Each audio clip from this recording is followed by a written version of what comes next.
Welcome everyone to Legion Gaming. I'm your host Donnie, and as always, I'm joined by co-host Ducey.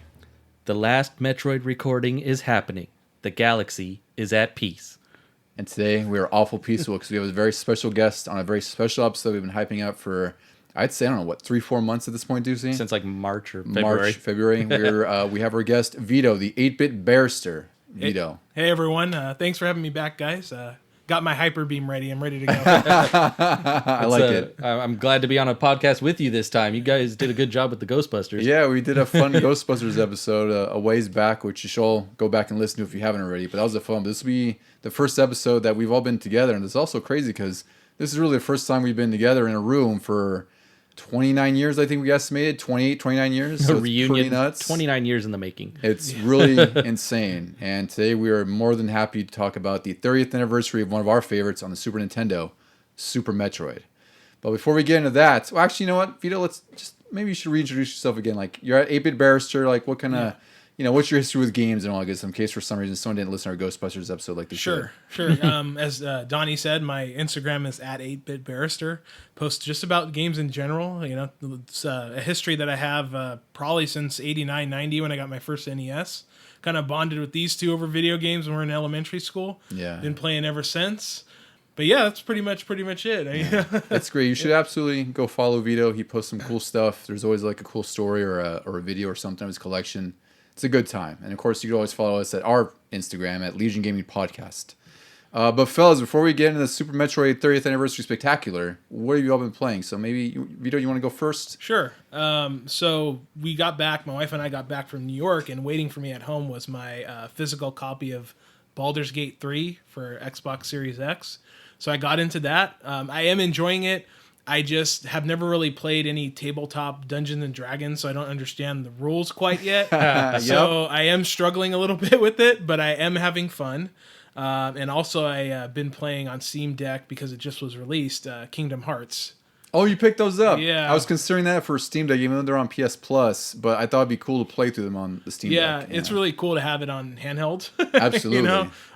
Those are games that I have a lot of fond memories with, specifically the first one. Came out, I think, either junior or senior year of high school. Yeah, that would have been 01 or late 2000 for the first game, which is crazy. Yeah, so somewhere, sophomore, junior year, around there, and have a lot of memories with a good friend of mine, Rainer. We used to play it together a lot, and his younger brothers, and even his sister was into it because it had all the Disney characters. Yeah, and that was the hook. We'd all be in the room, like switching the controller off, and especially at the Hercules zone where you have the arena. That always felt like that was the sort of like that's where the learning curve spikes. I think I feel like that's the common point where it spikes, and it's like you're either going to deal with it or just hate and be like, all right, well, I have to quit and then hopefully beat it some other day. That is where I stopped. That's where you stopped. When you have to fight Cerberus. Oh, yes. Yeah, that was not an easy boss fight. Yeah, we beat that, and we actually got to the Sephiroth fight, but I never could beat him. Oh, I heard that was infamous too. Yeah. I remember trying that one, and I failed pretty miserably. Also, like,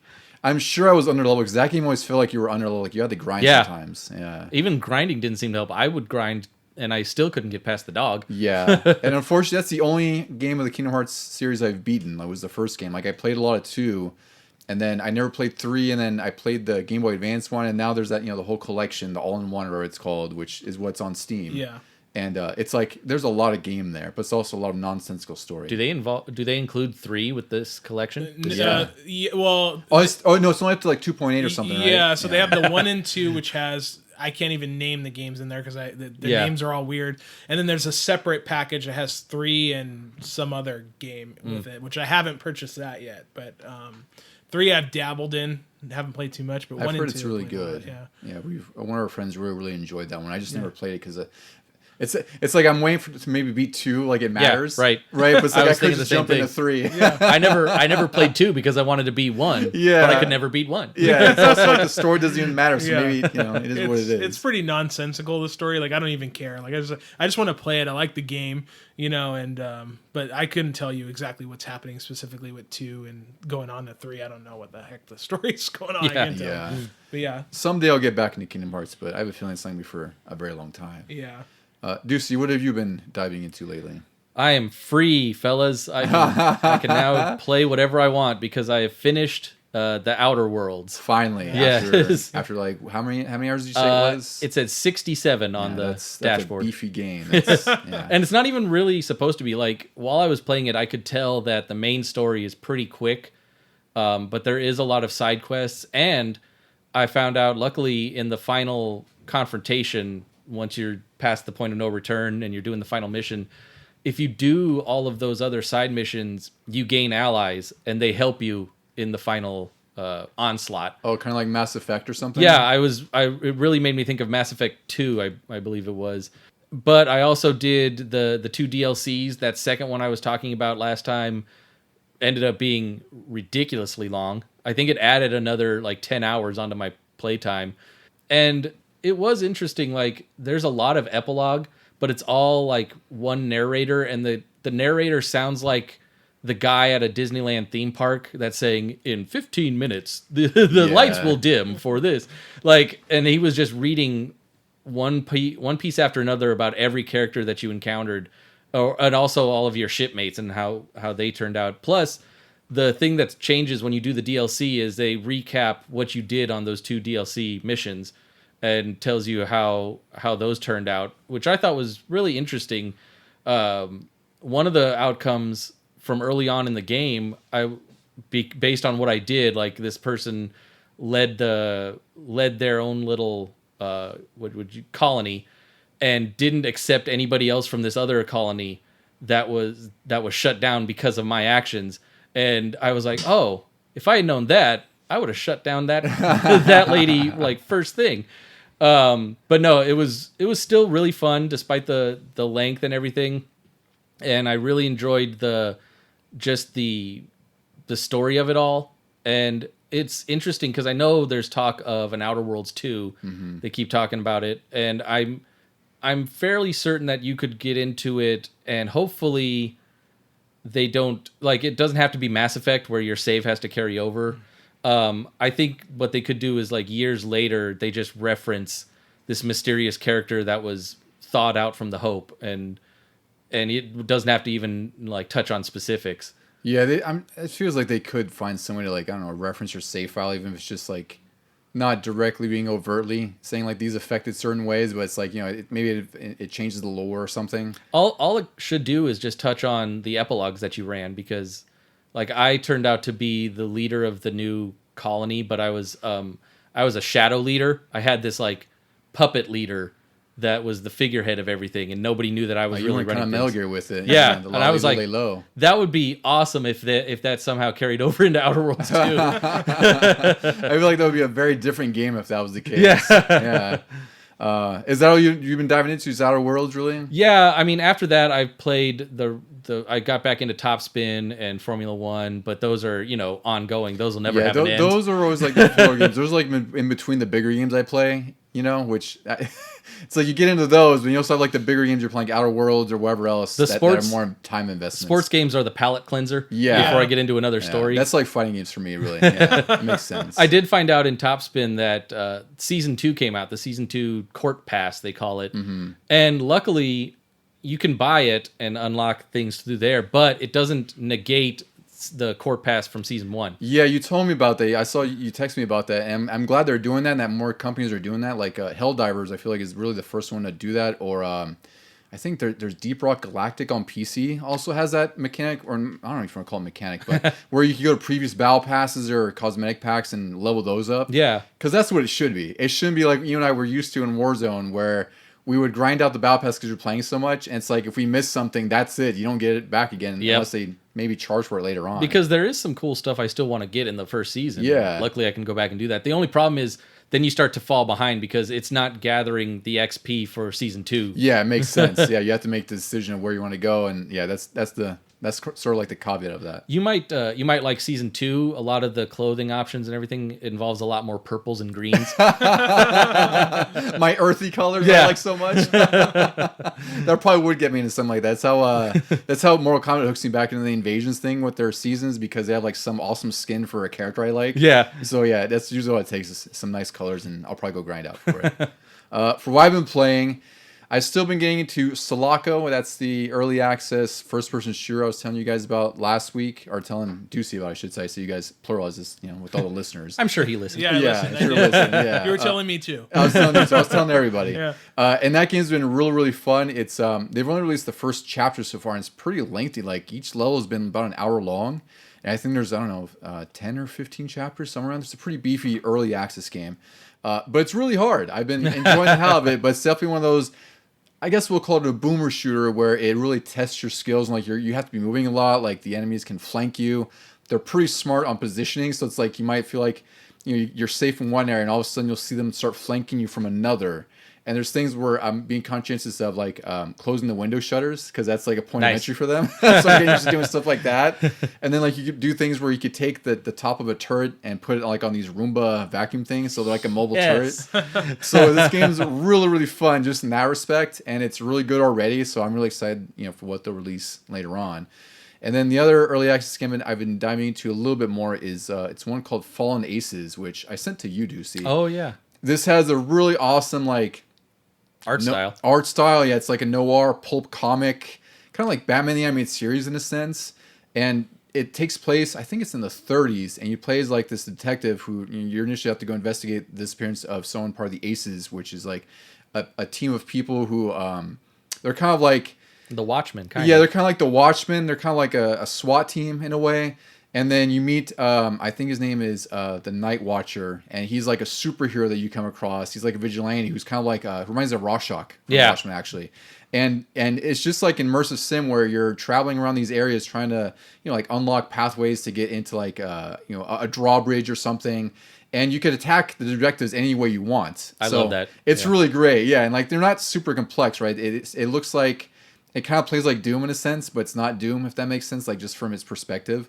And you could go around, like you go stealth, which usually is pretty effective. You have weapons that break, which are the characters in that, because it's first person, right? Mm-hmm. But are the characters 2D sprites? Yeah, it's weird. So Yeah. they're 2D, but as you rotate them, like they kind of rotate with you. So Yeah. it's like a pseudo 3D effect. That's definitely classic. But it looks like a pulp comic the entire time. Yeah. It looks really great. So that's an early access, and I don't know when when that's the full release is happening for this. But they've released chapter 1 so far, and like each level I've been playing through. I think there's like 5. I'm like 3 or 4. I think I'm in 4 chapters in, and it's been really, really fun. But besides that, like I just been kind of rumbling around. Like I got into Rocket League a little bit more again, just because they have a Metallica pack now. What was that other pack you showed me? The Bond pack. Yes. The James Bond cards, Yeah. which looked really, really That cool. almost, I was like, ooh, I might have to reinstall. I figured that if there was something to get you into Rocket League again, it would be that. Yes. Of all things. And also, we've seen some shows lately. I don't know if you guys have been paying attention to like the Xbox Showcase and more importantly the Nintendo Direct. Yeah. But they've showed some really cool stuff with that too. So I've been kind of paying attention to that. Like that, I wanted to go back. I haven't seen all of the Nintendo Direct. I'm maybe about a quarter of the way through, but I was like, because you showed me maybe a couple things. Like they had a big few highlights that announcements. stuck out. But a lot of the other stuff I was interested in too. I was like, oh my God, this was actually a good Direct for once. Yeah, they showed a lot of cool stuff. And one thing they released, I was telling you about this yesterday, Ducey. They put Perfect Dark and Turok on Nintendo Switch Online. Yeah, that was dumb. And oh my God. I love having Nintendo 64 games accessible and portable, but the controls on the Switch are just abysmal, especially for first-person shooters. So I tried Perfect Dark, and it was awful. I had a hard time controlling it. I didn't try Turok, but I was telling Deuce, I was just like, I just want to play Perfect Dark on Xbox at this point or something. Turok might be better. No, never mind, because you use the C buttons, I think, to walk. It was like the Duke Nukem controls. Yeah, so that might work with the right stick. Though. But I don't know. No, see, that's where the disconnect is in my brain. I can't do GoldenEye and Perfect Dark on Switch unless it's the N64 controller, because my brain sees 2 sticks and I automatically think Call of Duty or Halo. And it doesn't work like that at all. Yeah. With the way they've set the controls, it really sucks. And the other thing is the Turok on N64, it was inverted controls and no option to change it. Yeah, which that's all me. I love inverted controls. Yeah. No, I was gonna say, I think that's hard. It's going back to those N64 era shooters now. I can't play them It's really Well, sad. It's funny because we'll play it on the Nintendo 64 control, and it's like we never stopped playing it. Yeah, it's muscle memory. Yeah, it's all muscle memory, but you put it on a Switch controller and your brain breaks. It's like you're playing a game for the first Yeah. time. Yeah, and it's like on the Steam Deck, I've set the controls the way I like it, so it makes more sense. But you can't customize it on the Switch Online, which really sucks because you have one control scheme, and it's pretty terrible for most of the games, I would say. Yeah, I haven't played. I think I played Paper Mario the most because you don't really need a two-stick type thing. Yeah, some games it doesn't affect at all. But the other big announcement from Nintendo that really got me going was the Metroid Prime 4 reveal that we finally saw, Metroid Prime 4. So I'm really excited for that. It's 2025. I don't know if you got to see a trailer for that, Ducey, or... Yeah, I watched. I think you sent me that. Oh, did you watch the But whole thing? like I said to you, I was like, it kind of just looks like the Metroid Prime remastered. Yeah, it looks really good, but it looks like it's probably the same engine they used to rebuild Prime. I wanted to see what the company before Retro was making, where Retro stepped in and said, no, Yeah. we got to go back to basics here. Yeah, I really wonder because they announced Prime 4. It must be 6-7 years ago now. It was even before the pandemic, I think. Yeah, so at least it had to be at least 6 years, and they finally showed something, and it looks amazing. Like I'm really excited for it. Like, it's by far probably the biggest 2025 release next to the Power Rangers game. Yes. Right? Yeah. We're all excited That'll be about that one. 1-2 on my list. Yeah. I don't know. Like there was some discussion online about Metroid Prime 4 where people thought it might be like a stealth Switch 2. Like I thought about that too, because it did look really good. Better than I would expect on a Switch. IGN put out an article where they asked Digital Foundry to do an analysis of it, and they said no, it's running on Switch. Wow, Yeah. that's really impressive. Yeah. Because it looked like it was running at at a good frame rate too, and it just looked fantastic. So I'm surprised that's on the Switch. But I feel like that could be one of those cross-gen games though, like Breath of the Wild was. I think Maybe. it might be. My gut tells me it probably will be. 2025. They're going to release a new console in 2025. But look at, I mean, it isn't as hard to believe as we think, because Breath of the Wild and Tears of the Kingdom were amazing, and they were on Switch 1. They did, yeah, but this looked like fluid. It looked crisp, like which is what the Prime remaster did too. Like Zelda, you could pick those apart. Like it runs at 30 frames a second. It's kind of blurry at times, but it's impressive just the scale of it. But it just like Prime 4 just looked impressive. It looked like a really good PS4 game or something, Yeah. which is great. That's what we want to see. Yeah. But yeah, so I'm pretty damn excited for Prime 4. I was actually excited for that Zelda where you play as Zelda. Oh, that one looks yeah. great. What's it called? Echoes of Wisdom. something. Echoes of Yeah. Wisdom, yeah. Yeah, I feel like they missed the boat on calling that the missing link though. Yeah. Yeah. That would have made a I lot saw of sense. that. Yeah, so I'm excited about that. They showed a lot of great stuff at the Nintendo one. But I think with that, since we're talking Metroid Prime 4, we could get started with our 30th anniversary spectacular on Super Metroid for the Super Nintendo.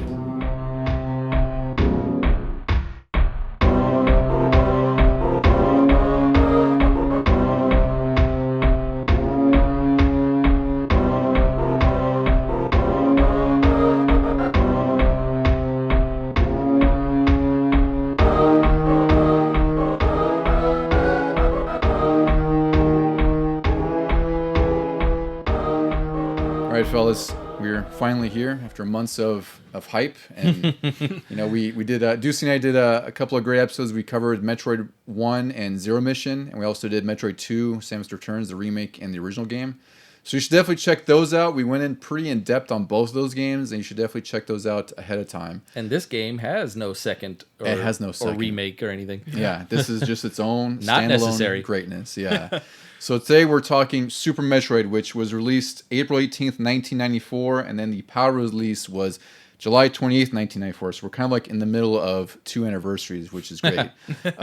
Yeah. So this was developed by Nintendo R&D 1 and Intelligent Systems. So Nintendo R&D 1, they may sound familiar because they did the earlier Metroid games, and it was also headed by Gunpei Yokoi, which we know designed the Game Boy, Metroid, Virtual Boy. Like He's done a lot of games we've talked about recently, like Game Boy and otherwise. Yeah. He's definitely one of the more influential and big pieces of Nintendo, especially their early success. So there's no surprise that he was heading the studio for Super Metroid, because there was no one else to really. Who else could they get besides Gunpei Yokoi? This one had a different director though. This was directed by, what was his name here? I totally had it on here. Yoshio Sakamoto. And it's interesting because, the original Metroid was released in 1986 in Japan, and the 2 was, I think, a couple years after that, and this was 1994. So this is almost a full decade later, which, guys, we were talking about earlier about sequels that were a little too late to the party for movies. It's crazy when you see a sequel for a game that was 10 years after the original, and 3, 4, maybe 5 years after 2, I think. So I was also thinking about it this way, where if you think the Super Nintendo released in 1990, 91? Yeah. And so this is already 94, this far into it. And we're seeing that again with Metroid Prime 4 is how late into the Switch life. And now that's coming out. So it's weird parallels. And it's a good thing they waited this long for Super Metroid because it looks amazing. Yeah. Who knows if they could have done all of this in the early stages. It's weird to me because I don't know why I have this misconception, but I always feel like Super Metroid was like an earlier Super Nintendo game, even though, I'd seen it in video stores and whatnot, but I always thought it was like an earlier game. But you're right, like it's, NES stopped, or Super Nintendo stopped making games in 97, so this is in their latter half of the console life cycle, less than about a year away from PS1 and a 3D era coming in. So it's kind of a late game, but it's kind of amazing that they made it almost 10 years after the first game. And in addition to that, I guess it sounded like it was kind of like they didn't know if it was ever going to get made because Nintendo had been pushing back on it. And it took them 6 months to agree to even make the game, which... It's crazy. I mean, they kind of did the same thing with Metroid 2. That's why it ended up only on Game Boy. Yeah, exactly. So it's like it just seems like Nintendo never had enough confidence in Metroid, and it's still kind of ringing true today. Like they don't release as many as they could. And on top of that, so it took about 2 years to develop this game, and their primary goal was to make a good action game, which was supported by features like being able to shoot in all directions, which is commonplace now. But back then, you couldn't shoot in all 8 directions in most games. It was a pioneer back then. Yeah, it was usually forward, and then you're lucky if you could shoot directly up. So they feel like they kind of waited to kind of have technology catch up to a point where they can make the next evolution of an action game. And of course, we'll talk about how successful it was. When did what was the Super Nintendo Contra? Super C?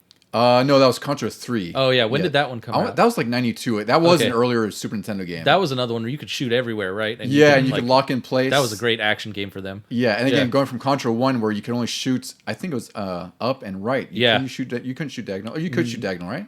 Oh, the first one? I'm trying to struggle. I don't think so. No, Maybe not. I think that's why you wanted the spread gun the most because it shot diagonally for you. So there you go. It's another example where you couldn't shoot diagonally in an older game, but the sequel added diagonal motions on there. So another thing they wanted to do was they wanted to create like this large map, which I feel like this map is already pretty large, but I guess they want to make it totally interconnected. But they realized that getting all the graphical elements just wasn't going to work. In addition to that, going to a 24 meg cart, which at the time, like during the meg wars and the bit wars, like you guys remember like how often they would say like 16 meg cart, 24 meg. They put it right on the box. Yeah. So they had to, because of the size of this game and because they're also doing international and domestic version, they had to adjust, working with a 24 meg cartridge. And also that helped them get all those other effects, the music and everything else, with the high quality sounds and everything. So I think that was something that they had some challenges with. I think that ultimately paid off as well because this game is a pretty beefy game when you come down to it. I think it was probably a little more expensive than a normal release, wasn't it? Because by nature, just getting those carts that are bigger, just to hold more storage, those are going to be more expensive, and that's also why it probably costs like $70-$80. Yeah. And there's also the Japanese guide had a pretty cool interview from the time. The Japanese guide was out 2 months after the initial release in Japan, and they had like a full interview with the dev team.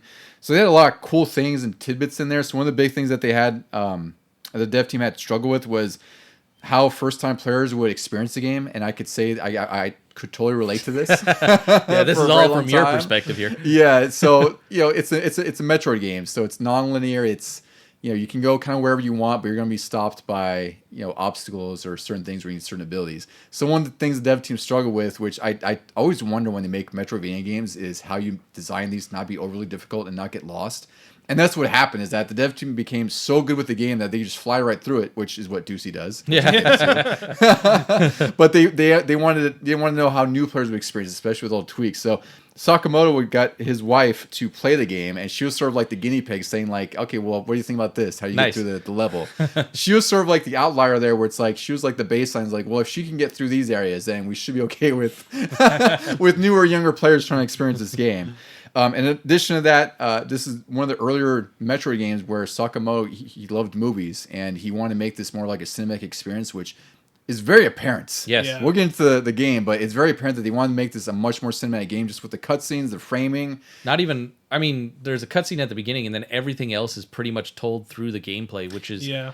kind of unique for the time. Like, I don't remember too many other games doing No, that. it's really unique because a lot of games now, like you have to have like a narrative experience with like cutscenes and dialogue and everything else. And this game kind of bucks the trend where it's like, there's very little cutscenes to begin with. There's very little text. And She all the never storytelling. talked. Yeah, Yeah. she didn't speak one word, and everything is told through the environment, which is amazing. Because again, it's 1994. Yeah. On top of that, I thought this was kind of interesting. They modeled Samus kind of like after Kim Basinger in 9.5 Weeks, and a movie called My Stepmother Was an Alien, which I've never seen or heard of. At least I neither. remember.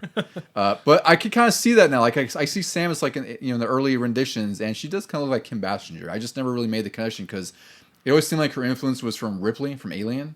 Oh, yeah, And for this sure. is the first time I've seen them reference Kim Basinger. One little tidbit: the graphics programmer said you can beat Ridley in the beginning by shooting him 100 times, and he drops the Metroid canister. Have you done that, Ducey? No. No. I always thought about trying, but I didn't know for sure that would happen. Like, Yeah. I just always thought, I wonder if it's possible. But I always thought that too. I didn't think it was possible. no, you got to be really good at the dodging. You do, because 100 shots is really fast. It's like a timed event, I think, too. Otherwise, right? You just have to damage him enough, and then No, he has to damage you enough before he flies off. that's right. Yeah. yeah. All right, guys. So before we get into the meat and potatoes of like the reviews and our experiences with it, I have to talk about the music. I think we can all Yeah. say this is like among the best Super Nintendo soundtracks ever. The Super Nintendo had 8 channels of sound versus the Nintendo's 5. So just on that alone, there's just beyond the fact that it's more advanced hardware, they have more channels to play with. And Kenji Yamamoto and Minako Hamano, I tried to get that out without stuttering on that one. So Kenji composed the music from everything from like Punch Out, the Metro games, Donkey Kong Country Returns, Smash Bros. Brawl, Excite Truck, Mario Kart. He is rooted in Nintendo like no one else. Wow. For all the music he's done. And also, he was a sound programmer, so he was the one who created a lot of sound effects with the game, and he wanted to make every distinct area have their own sort of personality and feel. And again, the music in here, it's like some of the best you'll ever hear on any Super Nintendo game, I think. It's really successful with what he did. He did some amazing work with the sound chip. This was before I really grew to appreciate Donkey Kong Country's soundtrack. Like, Yeah. This was probably my favorite soundtrack of any game. It's amazing. Yeah. And, Even the end credits theme, which you'll probably play sometime during this, it sounded like the end of a movie. Yeah. Yeah, like everything just sounded like it was like fanfare. Like there was an atmosphere to the music, which I don't remember really feeling as a kid. And also, I grew to appreciate that as I got older. But the music pulls a lot of the weight in this game. There's a lot that the game does with the music and the sound without really saying anything, and the mood it instills in you just playing through. When you first land on the planet, it's not even music. You just hear thunder and lightning and rain Yeah, sounds. it's freaking amazing.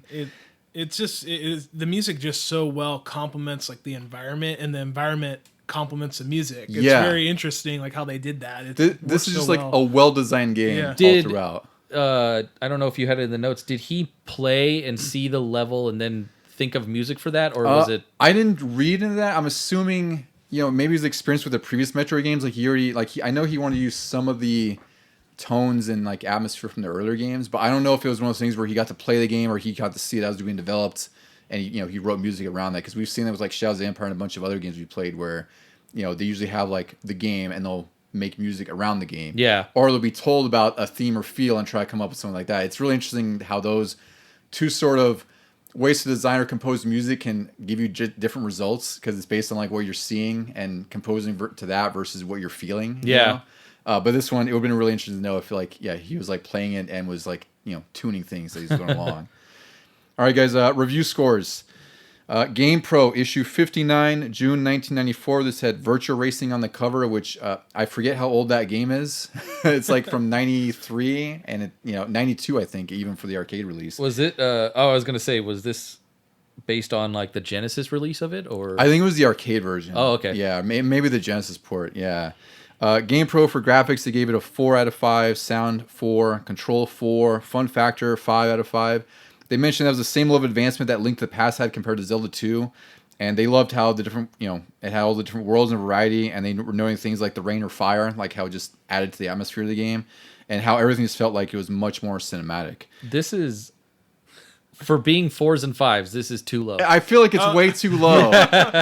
Actually, I think I have some issues with some of these scores, particularly Nintendo Power, which Yeah. Nintendo Power seems to be stuck in our craw here. It's just When I you don't were understand. reading those 4s, I was shaking my head and I looked over at Ducey and he And was he's also shaking his head. When I was typing this down, I was like, Deucey's gonna be just disgusted with GamePro. The control, I mean, look at any speed run of it and how they've, like, I wouldn't even say broken it. They've just utilized what's there and like really honed it. And that just means the control should be a 5. Yeah, I would say the control would be a 4.5, but it could be a 5 because I think it can be a little slippery at times. Like when you're doing wall jumps, it's a little clunky. Oh yeah, okay, yeah. But at the same time, point. that's 4.8. Yeah, exactly, right? Yeah, at the same time, like it's a nitpick. Yeah. But when you compare like how this can control to other games of the time and similar games, there's no way it's a 4 out of 5, and there's other games that are ranked higher than that. Like, this is a crisp game, EGM reviewed it in issue 59, June 1994, and they had Virtua Fighter on the cover. And again,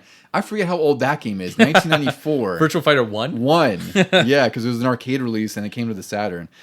This was a game of the month in EGM. It got Editor's Choice Platinum. It got 9s across the board, all 9 out of 10. 9, 9, 9, 9. They praised the graphics and sound. They loved the controls and said Nintendo pulled out all the stops. They loved how it reimagined a lot of the NES game, and they also noted that it felt a little smaller, maybe because of the map, which I don't fully agree with because I feel like Metroid 1, after playing that feels smaller after playing Super Metroid. No, actually, I can kind of see that because the Super Metroid, everything looks distinct, so you know where you are That's at all true. times. Yeah. Whereas Metroid 1 just feels larger because you go into the same room like over and over And it again. does look the same, yeah, and you get lost a lot quicker. In that. Yeah. Okay, and we'll go to Nintendo Power. This was issue 60, May 1994. This had Super Metroid on the cover and a 12-page guide. For graphics, they gave it a 4.7. These are all out of 5, by the way, not out of 10, thank goodness. Yeah. Graphics, 4.7 out of 5. Play control, 3.8. Oh, man. I don't get that at all. Challenge, 4.6. Theme and fun, 4.6. Excellent graphics and sound, stellar gameplay control, and lots of secrets with twists, turns, and challenges.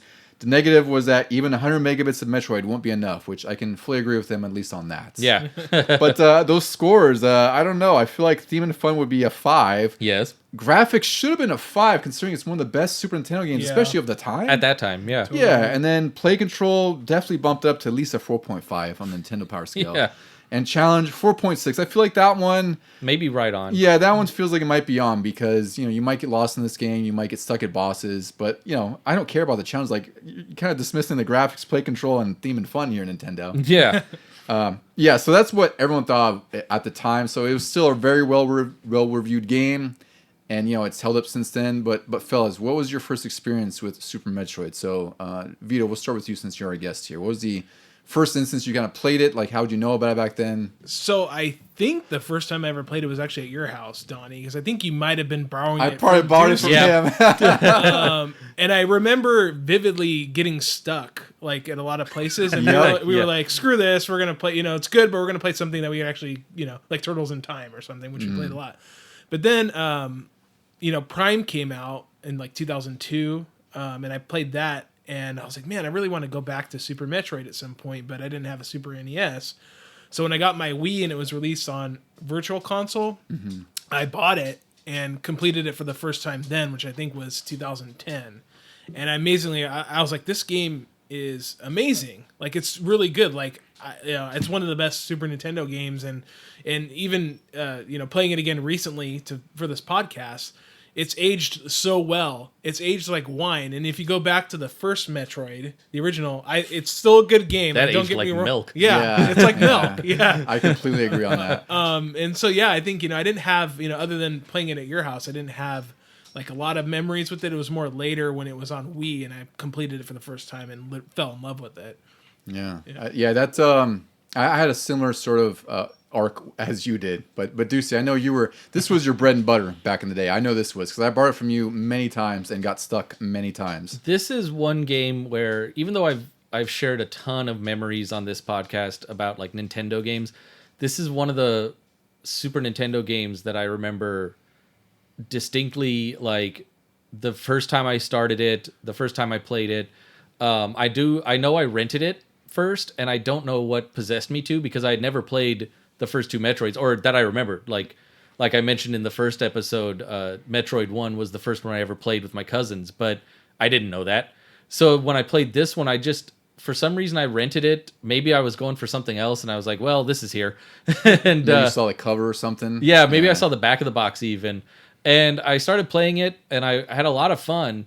And then, but that was on a saved file. Like somebody else had rented it and kept it on the cart. Oh, you were playing on their save file. So I just played on their save file, and I was shooting things. I was like, whoa, this is really fun and everything.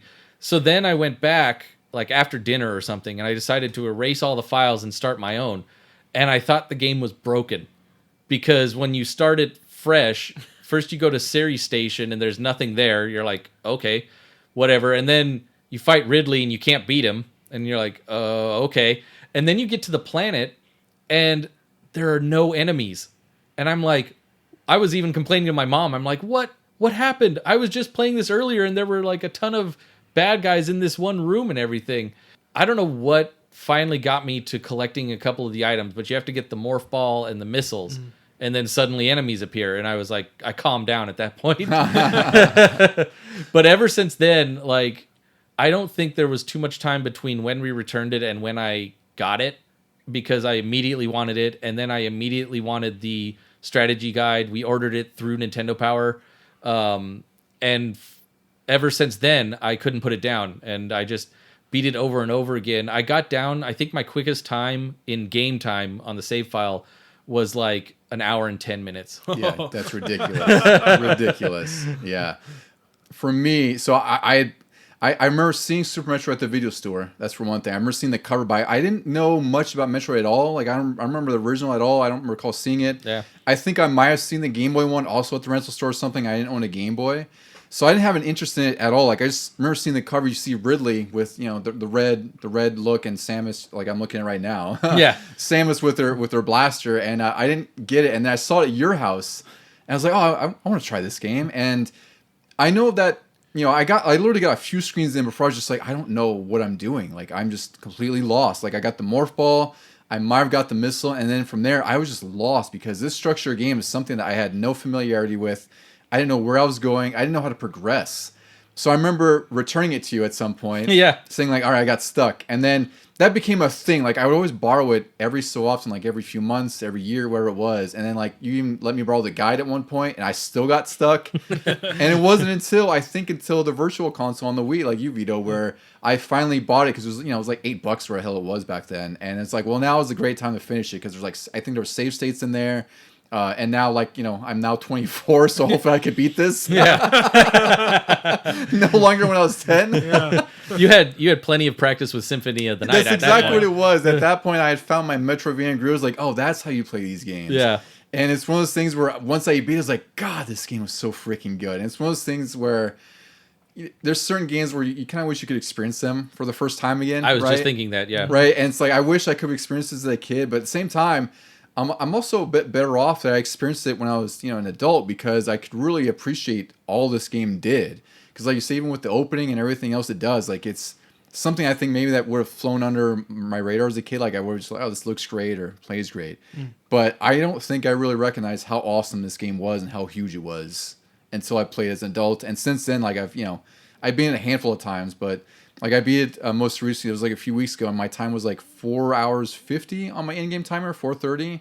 Which I sent it to you. I already knew what it was going to look like, because then like a couple hours later, you sent it to me. It's like whatever it was, something. No, it was a little over 2 hours. Was it like 210, 201, something like that? Yeah. Yeah. So I have kind of a rocky history with Super Metroid, but it's still one of my favorite games ever, and it has to be one of my top 5 SNES games. What was your percentage too? Your percentage was oh geez, it was like 54%. Yeah, and I'm like, oh, here's mine. It was like at 90-something% with the with the 2 hours. Yeah, thing. you had like I think you had like 87%. Yeah, maybe something insane. Yeah. It was unbelievable. I was like, oh my god, like My time, and this is embarrassing, but I also take things very, very slowly. I think this last playthrough, I was at 10 hours. Wow. And I was at like 80 something percent. Mm-hmm. So you went for all the items. Yeah. For me, like I do this thing with these games where I think I'm collecting everything I can or being thorough, and it turns out I'm just not finding anything. It's like, playing the lottery. I guess wrong every single time. And then Deucey be like, "Oh, you beat the game with how many, E-tanks?" Yeah. I'm like, what? There's a second row of those, right? Yeah. No, I was thinking the same thing about, I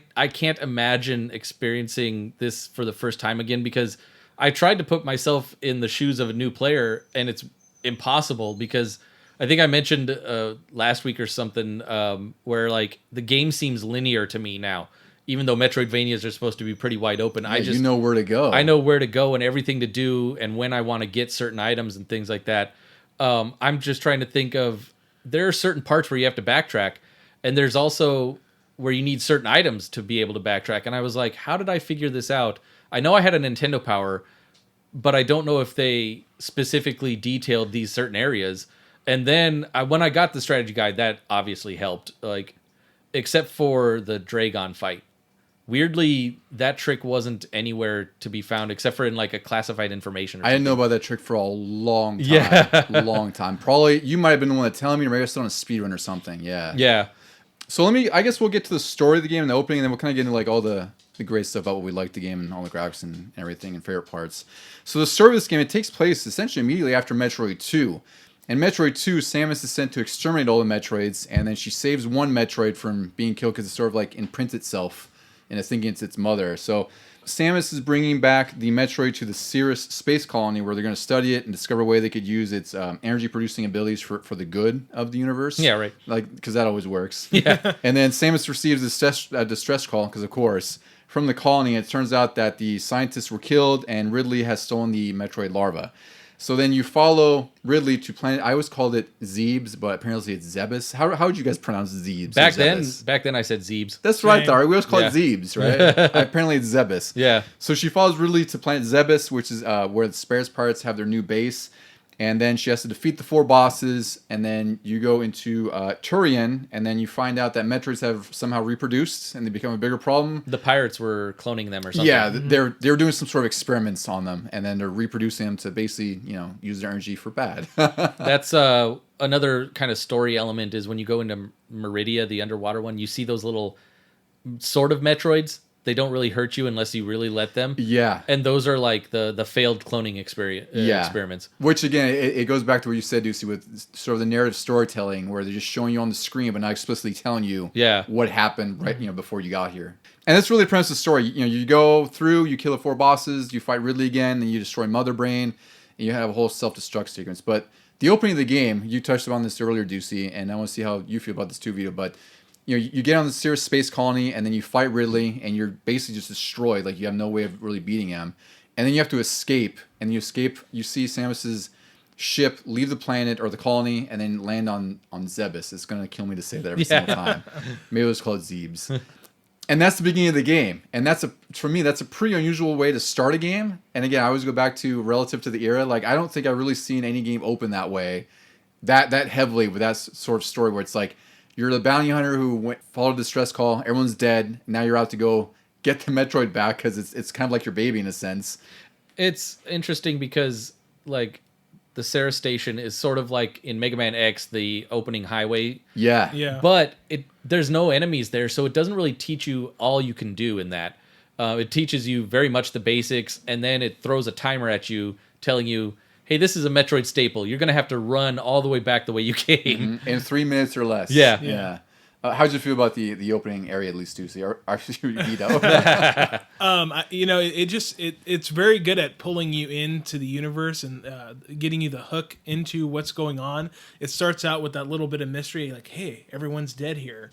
And then you have the fight scene, right? And then you have the big escape with the explosion at the end. It's almost like an opening of a James Bond movie. Yeah. Oh, yeah. Yeah. All we needed was the credits and some theme song to pop out right after. But it really just hooks you in to everything that's happening in that universe and the story, and gets you interested and wants you to keep going, Yeah, and once you do land on Zebes, like Ducey said, there's the rain, there's like the atmosphere, which I freaking love the art style and the color palette in this game. Like Yeah. everything, I feel like I always talk about how Metroid Dread, one of my disappointments was like, it doesn't have the varied worlds that this does. But this game, like just the moment you step into Zebes and your ship is like your save point, you go in either way, everything just looks like, it's like greenery, mountainous rock area.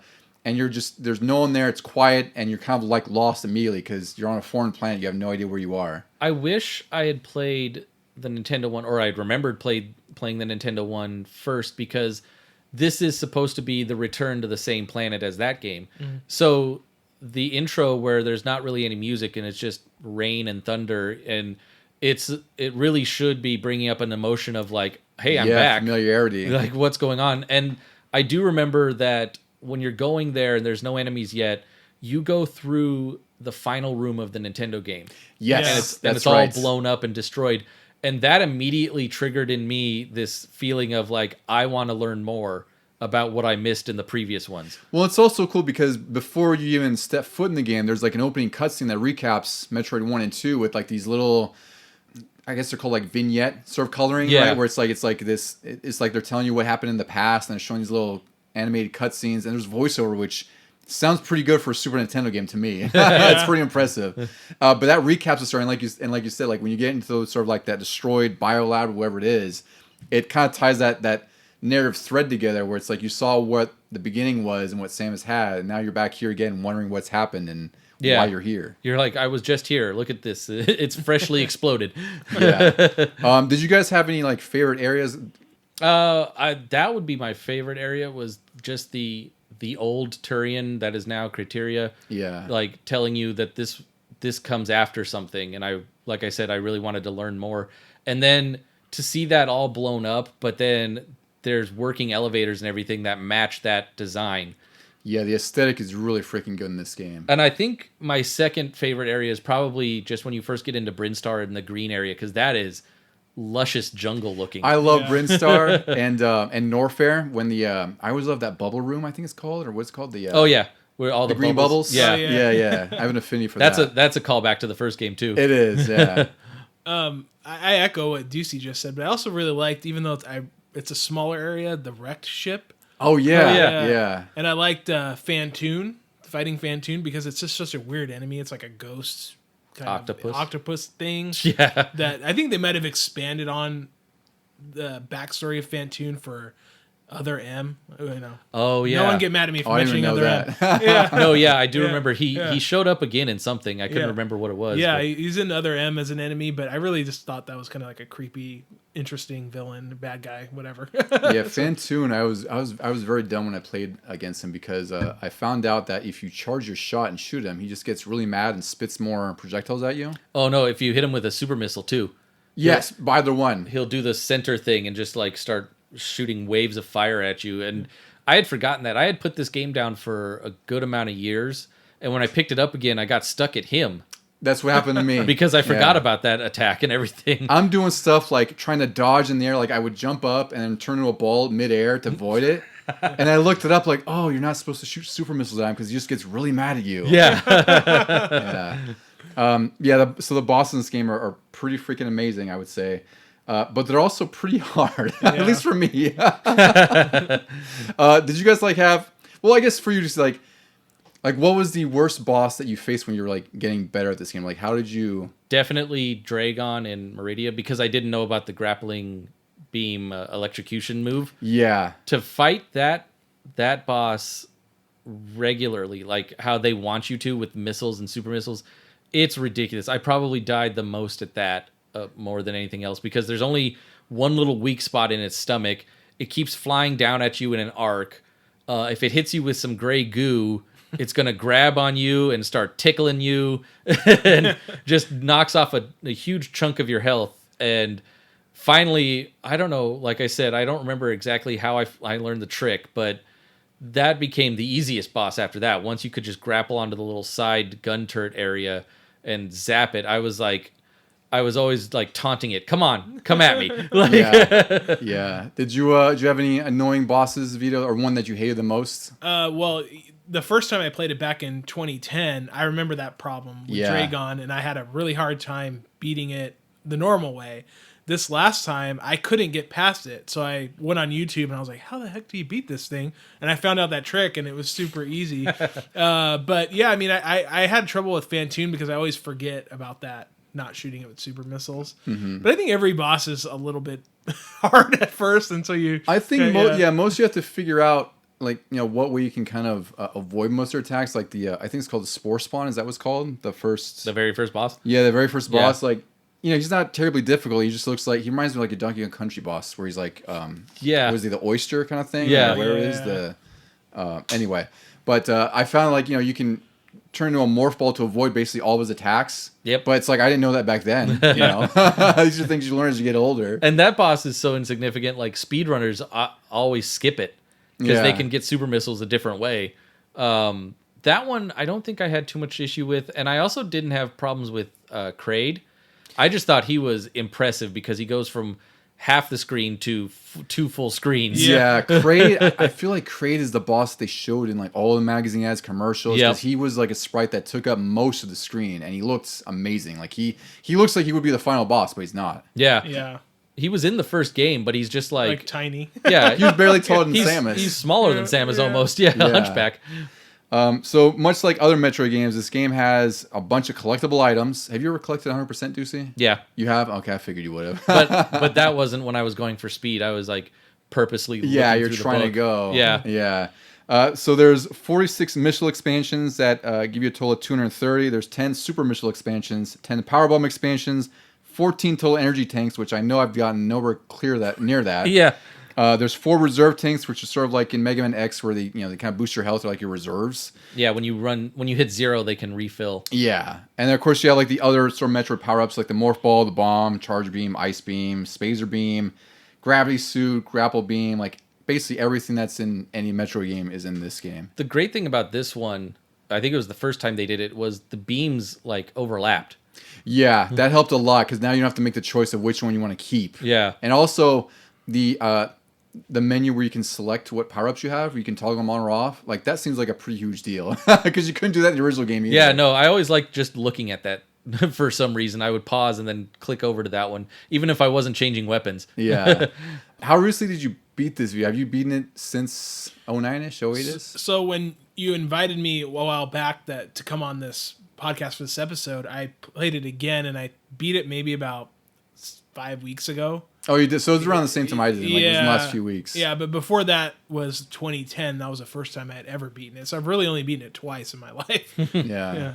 Didn't you recently pick it up too? Like after physical? after Christmas, I got a pretty good deal on it at a local game shop in Rockland, Fire and Ice. Nice. So I have a physical, complete copy of it. That's why I had to get mine piecemeal because I found the box like at a place in Gilroy, and then I had to get the manual later. Because you only have the manual in the cart, right? Yeah. Yeah, you still have that at least. So you just need the box. Is really what it is. And it's still worth a lot when I'm looking at my inventory. It's pretty. It's It's a pretty pricey game now, which is unfortunate because, of course, you can play it like on Switch Online, which is really great. But it's like I think it's like was it 250, 300? Somewhere around there. Yeah, it's definitely gone up even since I bought it. It's gone up quite a bit. So it's one, if you're trying to scope this one out, you should buy it now or forever hold your peace because it's only going to go up like the rest of the Metroid games. Deucey, did you ever save the animals? Did you know about this when you were younger? Yep. About saving the animals? So I didn't know about this for the longest time. I think I didn't get to the end for the longest time. Yeah, that's true. I think it was they said it in the strategy guide that you could go and get the animals. Oh, really? And you blow open the little wall, and then there's a little bonus. Not even a whole scene. There's a little bonus like thing at the end when Samus is flying away from the planet. You can also notice that the animals are flying away. Yeah, because it's just like a little pixel thing, right? Yeah, it's very small. It's a little star, almost looks like a shooting star going away. Yeah, because it's always fun when they do this. When they do a speedrun of this game on Games Done Quick, there's always like a runner incentive of saving the animals or killing the animals. Yeah, because it's kind of out of the way. It's as you're running through to go back to your ship, but you take a right and you go down to where you first got the bombs, and then that doesn't lead to your ship. You then have to backtrack a second time to get out. So obviously that's going to add time to your score. Yeah. It's I don't think I've saved the animals yet because I didn't realize where it was. So it's one of those things where I have to look it up when I play through the game again, and hopefully less than 5 hours, what the hell it took me. Because I don't think I'll get to your time, Deuce. I don't think it's going to be possible at this point. So I've never done that myself, but I always thought it was fun. Like every time you see GDQ, they throw this thing out for the incentive. I think usually Save the Animals wins. I can't recall if there's been times for Kill the Animals. Pretty much every time, yeah. Yeah. But overall, guys, I guess where do you guys put this game? Sort of like your echelon. I wanted to touch on, you were talking about the bosses. Oh, yes. Like, I think the best boss is Mother Brain at the end. I think it portrays the story of the game the best. Because I remember when I first fought it, you do it exactly the same as you did in the Nintendo. She's in a glass case, you blow a hole open in the case, and then you just pump her with missiles. And when you get enough, all of a sudden she falls out of the case, and you think, okay, time for the bomb to be armed and me to run away.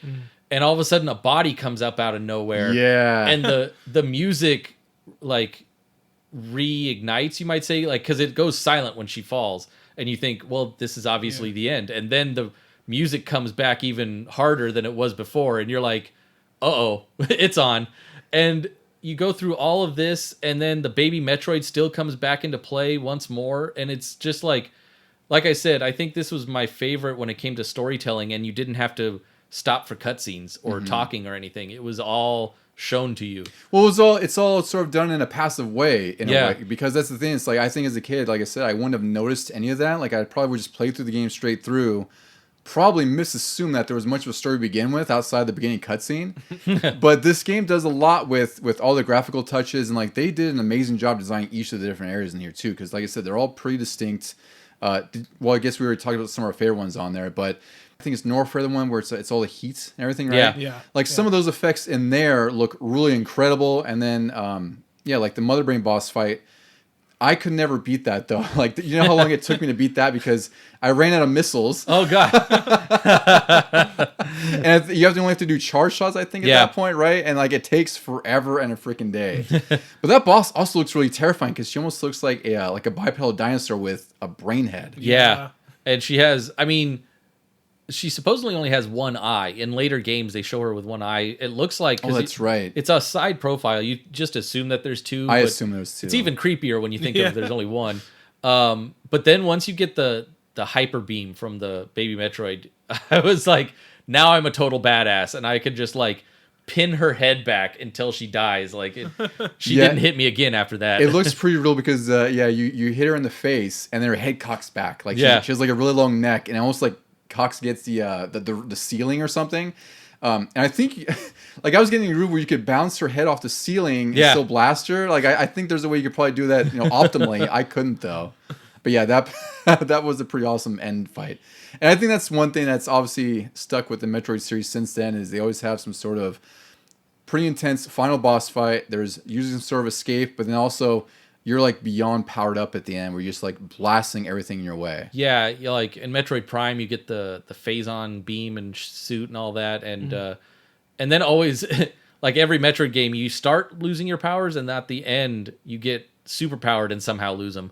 Like yeah, I don't know. Would you guys rank this as like your? Well, I guess you probably would put it as your favorite Metroid game ever, right? Because I feel like it's gonna be. This is one of my favorite games ever. Like, all systems, all generations. Yeah, this is my top one, if not like three. Vito, where do you put this as sort of like your, I guess we'll call it Metroid ranking list? So Metroid ranking, it's number one, but it's tied with Prime, the original Metroid Prime. Oh, interesting. Okay. I really like Metroid Prime for the first person aspect of it, which I think it nails and suits Metroid really well. But this game might be slightly ahead of it, because I think a lot of the aspects of it have been like echoed in future games, like for instance, like the FromSoft games, like the environmental storytelling and things. Yeah, 100%. That starts, I think, with Super Metroid. So I think you wouldn't have games like that, like for instance, like Dark Souls or Elden Ring, without Super Metroid in terms of the environmental storytelling. I think that's a good point. Yeah, because like all those FromSoft games like Bloodborne, even immersive sims to some extent probably have something to owe to Super Metroid in some way, because I've always seen it as like, okay, it's the grandfather of Metroidvanias, that and Castlevania Symphony of the Night. But like you said, with the environmental storytelling, that also has spanned multiple games and multiple generations. Was there anything you guys probably would think it doesn't do well? I know it's like a bold question, but Like, how would you make this game even better than it was if there wasn't anything to make it better? You mentioned it earlier. Fix the wall jump. Yes. Yeah, the wall jump. Yep. It's awkward in here. Like, are you really good at it, Ducey? Because I'm like Not- okay at it. I am not speedrunner good, but I'm better than I was when I was a kid. Me too. I've yeah. realized that it requires more of a double tap than most wall jumping. It's most awkward. games. Yeah, I feel like you have to like hold against the wall, hold your direction against the wall, and then immediately hold the opposite direction, and then bounce, and then hit B to jump off of it. Yeah. It's not like Mega Man X where you can jump up a single wall. I know speedrunners can, and I'm like, nah, I'm not there yet. I require 2 walls still. Yeah, I can't. I'm much better at the wall jumping, but also I feel like there's not many instances in this game you really need to use it. There's some ways you can get shortcuts, and Yeah. then I found out like it was a dead end. Like I made my way up a giant shaft. I'm like, oh well, didn't matter. I had this time to get through anyway. No, it very much is for shortcuts and sequence breaks that the speedrunners use now. It's there was only a couple areas. Well, there was the one area where they teach it to you, and then after that, you're like, no, I can do the shine spark thing more. So Yeah, than which that also took me a while to discover that it was even a thing. Oh. Because I forgot. It must have been was it Zero Mission or Fusion that has the shine spark? Did they both do it? both, all of So them. I think Yeah. that's where I really learned how to do it because I'm sure I beat those well before Super Metroid. Yeah. And I didn't realize it was in Super Metroid till much later. And I was like, oh, I could have been using this. All right, I guess we could talk about some speedruns since you kind of brought it up there, Ducey. This is one of the most fun speedrun games you could ever watch. Have you seen many, Vito? Have you used speedrun games much? I don't personally speedrun things. Like I said, I'm very meticulous and slow when it comes to my personal playthroughs. I've seen like maybe 1 or 2, but I don't generally watch a lot of speedruns. Okay, well, this I would say this is something you should seek out. There's a few runners who run this game really, really well, and they do some miraculous things with this. So we have a couple of categories here that are sort of like the official categories, but this game we should also talk about too. Like Super Metroid has a ton of like ROM hacks, randomizers. We got Ducey to play a randomizer once, and it was like a really good time because he knows where basically everything is. And he got stuck. He's like, oh yeah, well you're supposed to do this normally, this and that. I was like, huh? Like where's this? Where are we? I know. I was pausing and I was thinking like, okay, I could go there. Yeah. I could go there. It was really funny. I do want to play randomizers more of this because that's like I'd say the next evolution of it. I've already like mastered the regular game, so now I want to be challenged in sort of a puzzle type way. I think that's how it would break the game up a little bit better for you now because you know it so well. It's like you need that to like a randomizer just like shuffle everything and you'll have to replay the game from scratch more or less. Yeah. But for the main categories here, we have any percent, which is really just beat the game in any way. I think they could have used glitches. They could use other ways. They just have to get through the game as quickly as possible.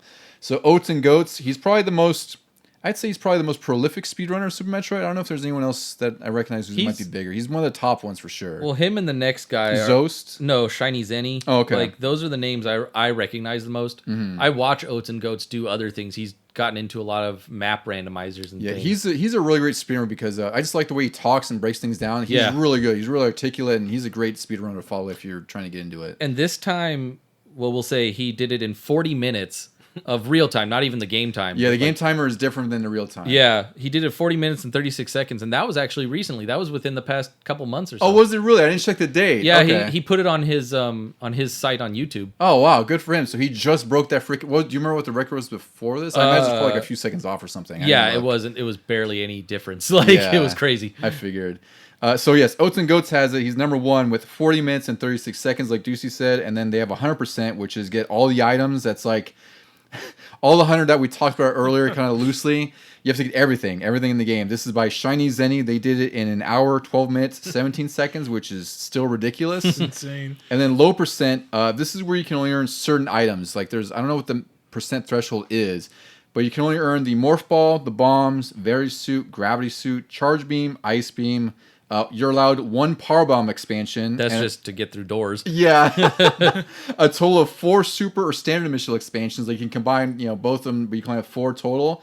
And a total of 3 energy tanks and reserve tanks combined. Oh, wow. Which is crazy. So Zost did this in 48 minutes, 25 seconds, which is, for the required items for that, like that sounds absolutely insane to me. Yeah, I don't even see... Only 2 of the beams. You need the ice beam to defeat the Metroids. Yeah. I'm surprised they even let them get the gravity suit.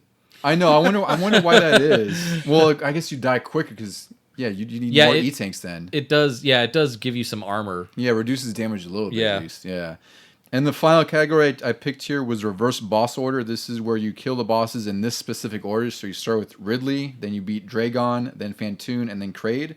And this is also by Shiny Zenny in 56 minutes, 7 seconds.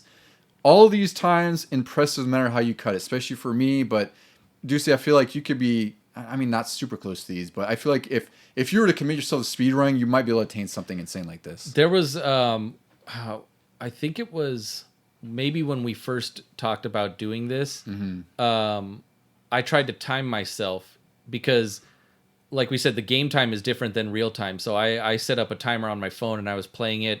And then if I had to pause, I would at least pause the timer and I would go live my life and then come back to it. But I was going so quick that I kind of screwed myself and I couldn't beat Ridley. I didn't have enough. Oh, you didn't have enough. I didn't have enough health, and maybe not even enough missiles. But I wasn't staying alive long enough to find out if I had enough missiles. How do you remember what your time was to get there?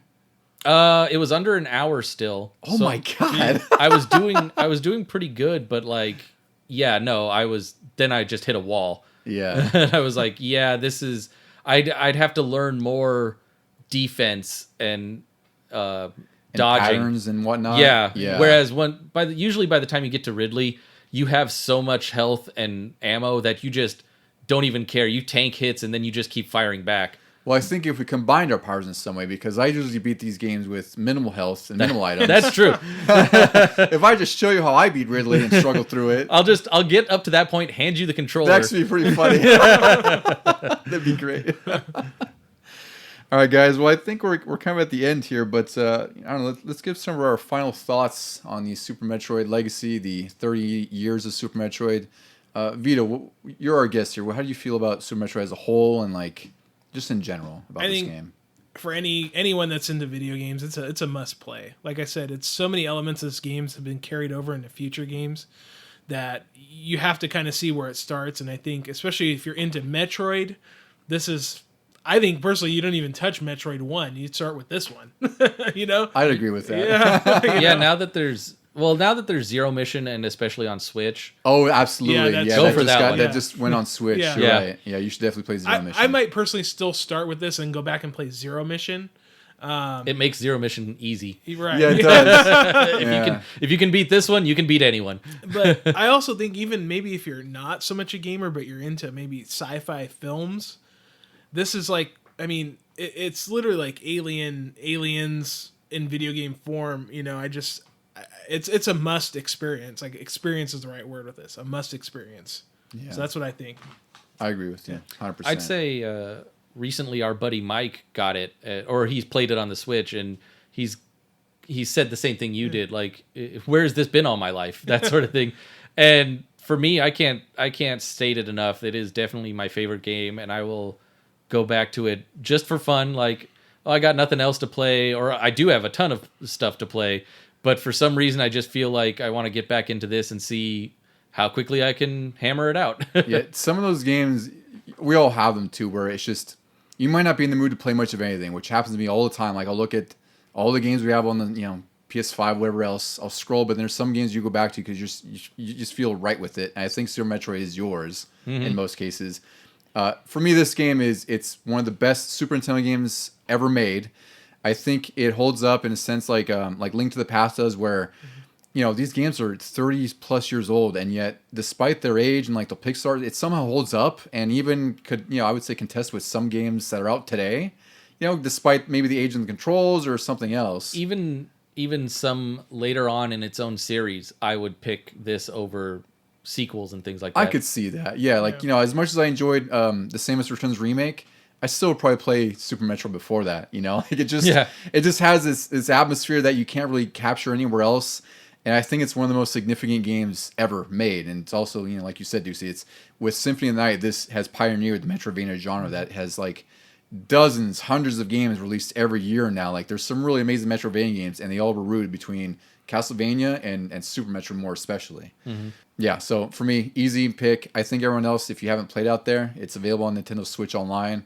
Definitely check it out. It's It's a bit hard if you've never played one of these games before. Yeah. But if you stick with it, you'll definitely be rewarded with an amazing experience. And you can also use save states, which it's always a good thing. Just don't do what Ducey did, where you load your save and it's saved over. I loaded a different one and it erased the one I was playing on. Oh god.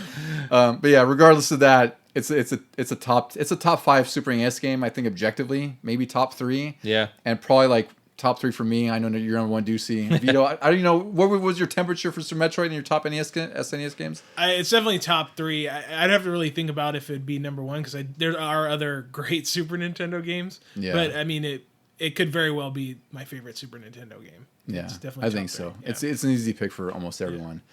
And if you out there are looking to tell us more about your Super Metroid experiences or what maybe your other Metroid favorites are, let us know at our Instagram. We're at Legion Gaming Podcast. Vito, where can they find you again? They can find you at 8-Bit Barrister. Yeah, 8-Bit Barrister on Instagram. So definitely follow us there. And then next week, Vito's joining us again for another fun episode with Super Mario Land 2 on the Game Boy, which that one's going to be a really great time. I'm very excited for that game. That's one of my favorite Game Boy games that I owned as a kid. Or not as a kid, but I got to own and borrow from you guys nonstop. Yeah. So I'm really excited to talk about that game next week. Yeah, It's fitting that it's our first deep dive into a Game Boy game. That's true, actually. I didn't even think about that, huh? Yeah. But I think that's the perfect game to do it with. Vito, any final words before we head off?